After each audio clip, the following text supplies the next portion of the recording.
Buongiorno, ben ritrovati, è il 12 novembre, ci vediamo questa sera alle 21.05 con Ring su Tele4, tra l'altro cominceremo da una intervista con il presidente Fedriga che oggi insieme a Luca Zaia e Stefano Bonaccini presenteranno questa ordinanza che è un po' cambiata rispetto a quello che abbiamo capito nei giorni scorsi e tra poco ci arriviamo, ma oggi è il 12 novembre. E quindi è giusto ricordare quanto è successo un anno fa, quella notte tremenda di Venezia con l'acqua alta 187 centimetri. C'è ancora chi oggi aspetta i ristori, lo raccontano sui giornali. Non sono arrivati i soldini da Roma per le imprese, i negozi in ginocchio dopo l'acqua alta. 3 giornate ulteriori di acqua alta durante la settimana successiva che, se ricordate, seguimmo sempre in diretta come sempre accade. Quindi questa sera su Antena 3 alle 21.15 c'è un documentario che è una nostra produzione realizzato da Ilaria Marchiori che ripercorre quei giorni dell'acqua grande a Venezia, 21.15 su Antena 3. Dunque, prima di arrivare all'ordinanza, qualche istante lo dobbiamo dedicare al premio Pulitzer di Treviso. Abbiamo finalmente una persona che racconta la verità, che è non ve lo dico neanche il nome perché francamente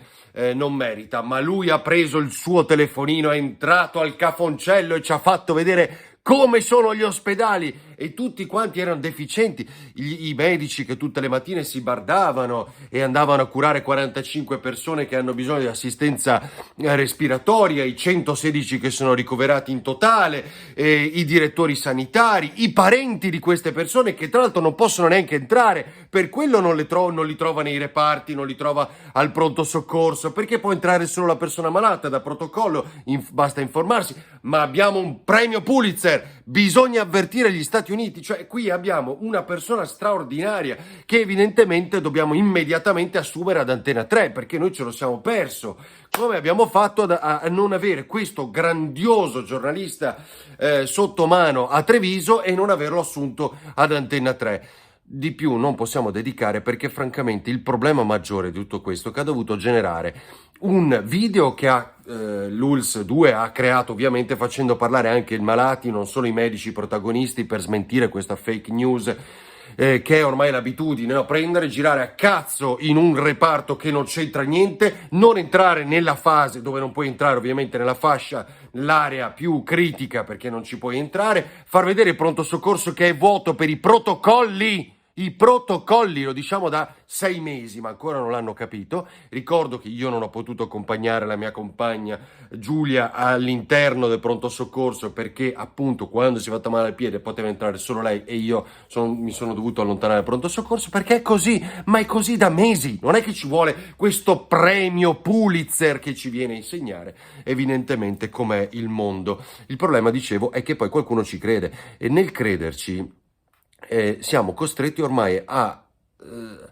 dover smentire una palese fake news che però su qualcuno fa presa. Attenzione, noi non abbiamo la persona che corrono da un reparto all'altro, non c'è questa condizione fortunatamente negli ospedali, almeno del nord-est, del Veneto. Sicuramente c'è l'emergenza, arrivano almeno 10 pazienti Covid al giorno nei pronto soccorso, in ogni pronto soccorso, l'abbiamo raccontato anche a Trieste ma ormai 15 giorni fa, quindi probabilmente la situazione è anche diversa, adesso non lo sappiamo. Comunque va bene, questo è quanto. Oggi arriva questa famosa ordinanza, ne parliamo a Ring stasera alle 21.05 su Tele4. Cosa dovrebbe contenere? C'è una novità in realtà che va a smentire quanto visto e detto nei giorni scorsi, perché non ci sarebbe più lo stop agli spostamenti tra i comuni. Intanto vi faccio vedere Nord-Est pronti i nuovi divieti, mi sono dimenticato di farvi vedere le prime pagine. Questo per quanto riguarda il Gazzettino, questo il Corriere del Veneto, la nuova stretta plateatici a rischio. Ed ecco qua qual è la novità che emerge. Vediamo cosa c'ho, la Tribuna o il Mattino. Questa invece è la Tribuna, quindi il giornale Gruppo Gedi di Treviso, che sceglie questa apertura, ospedali 400 posti in più, apre anche Valdobbiadene, attrezzabili per il Covid, anche questa struttura. Questa è la scelta differente che fa. Il video shock antinegazionista, ecco gli intubati in terapia intensiva, cioè il video shock diventa quello che l'ULSS 2 realizza per smentire il fake di questo Pulitzer. Allora, Ho perso gli appunti. Qua c'è la nuova ordinanza, non prevederebbe più lo stop, diciamo, come vi raccontavamo in questi giorni, di spostamento tra comuni. Questo è un dato importantissimo perché molti si erano opposti anche nei sondaggi che avevamo fatto a Ring in questi giorni. Ehm, Prevederebbe che dalle 15 e fino alle 18, che è l'orario di chiusura per bar e ristoranti, ancora in regione gialla, si mangia ma solo da seduti, quindi niente caffè al bancone, niente panino al bancone, e questo per limitare il numero di persone, credo l'intento ovviamente, soprattutto nel weekend. Poi ci sarebbero gli ingressi contingentati nei negozi e udite udite la chiusura dei centri commerciali, dei parchi commerciali che il DPCM del governo ovviamente aveva ignorato, tant'è che abbiamo detto più volte Ikea, che altro c'era, gli outlet hanno lasciato aperto la domenica, quando tutti erano convinti, sabato e domenica erano convinti che come i centri commerciali dovessero chiudere, ma evidentemente loro hanno degli avvocati capaci, hanno verificato che non rientravano nel DPCM e quindi hanno tenuto aperto.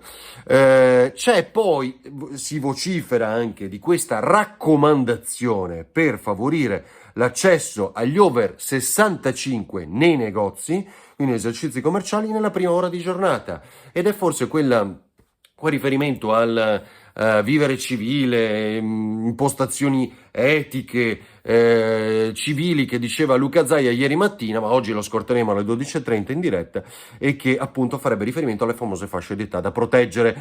La terza ondata, lo dice già Crisanti da settimane, lo dice anche Ippolito dello Spallanzani: attenzione a febbraio e marzo, non dobbiamo goderci il Natale, già ce lo dicono così, figuriamoci come va a finire, ancora non sappiamo che cosa succede. Ricorda i numeri delle terapie intensive, di solito la terza ondata è quella più blanda, lo dimostra la stessa Spagnola che citano sempre, quindi la seconda la più dura, la terza in realtà è più blanda. Guardate l'algoritmo che fa vedere spesso anche Bottacin. In terapia intensiva muore il 71,3% tra i 61 e i 67 e i 70 anni, il 77,1% tra i 71 e gli 80 anni, l'84,4% che ha più di 80 anni.